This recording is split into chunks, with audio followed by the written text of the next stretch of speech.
Ona görə də bu olur məchul növ. Bu olur məchul növümüz.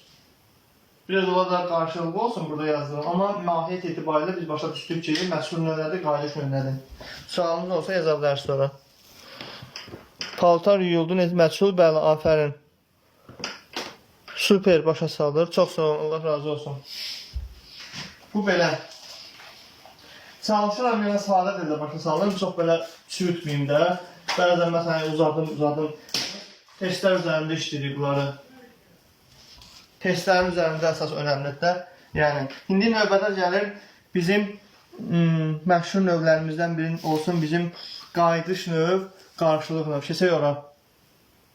Testdən də seçib yazacağım. Siz paylaşın, bəyənin ki, mən də biraz həvəsə gəlim, daha maraqlı olsun da. Çünki insan həvəsli olanda nəysə daha maraqlı olur.